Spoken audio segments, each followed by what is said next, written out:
नमस्कार भक्तजनों। सोमवार के व्रत को लेकर मान्यता है कि इस व्रत को जो भी स्त्री करती है उससे भगवान शिव अत्यंत प्रसन्न होते हैं। सोमवार के दिन भगवान शिव को समर्पित है, इसलिए इस दिन भगवान शिव की पूजा और व्रत करने का महत्व और ज़्यादा बढ़ जाता है।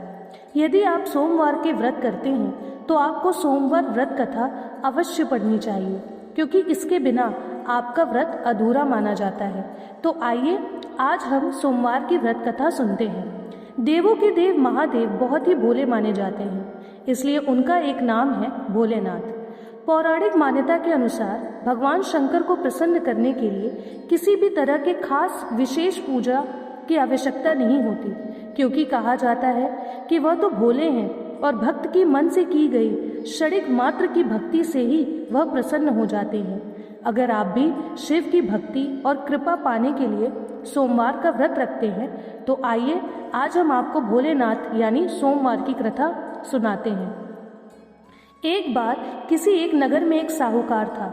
उसके घर में धन की कोई कमी नहीं थी, लेकिन कोई संतान नहीं थी। इसके कारण वह बहुत दुखी रहता था।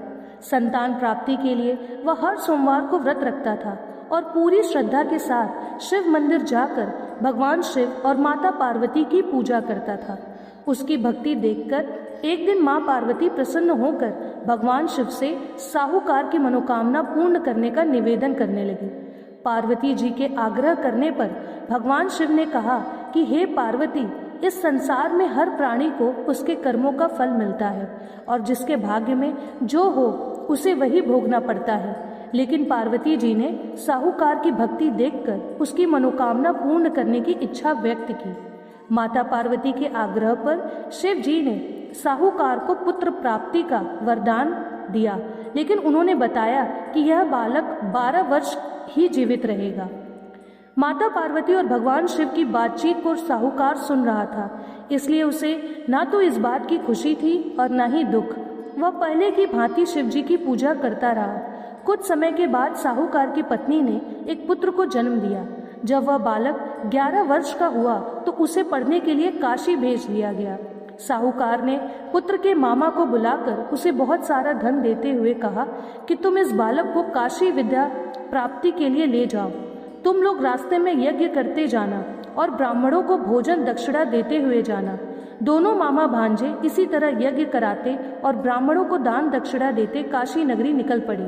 इस दौरान रात में एक नगर पड़ा जहां नगर के राजा की कन्या का विवाह था, लेकिन जिस राजकुमार से उसका विवाह होने वाला था वह एक आंख से काना था। राजकुमार के पिता ने अपने पुत्र के काने होने की बात को छुपाने के लिए सोचा क्यों ना उसने साहूकार के पुत्र को दूल्हा बनाकर राजकुमारी से विवाह करा दिया।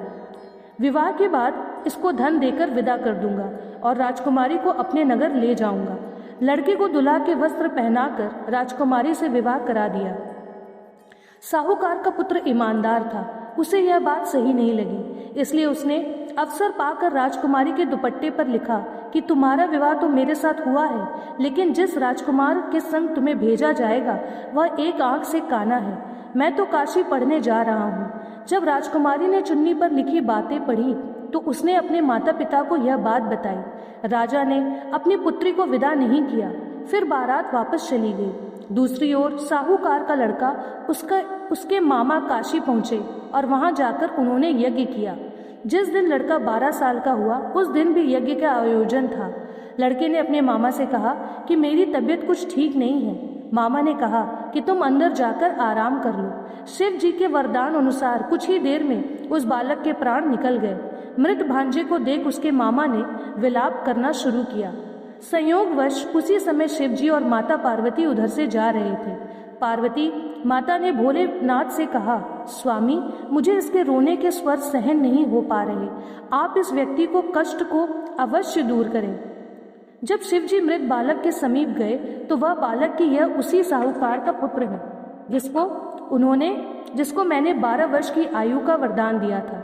अब उसकी आयु पूरी हो चुकी है, लेकिन मात्र भाव से विभोर माता पार्वती ने कहा कि हे महादेव, आप इस बालक को और आयु देने की कृपा करें, अन्यथा इसके वियोग में इसके माता पिता भी तड़प तड़प कर मर जाएंगे।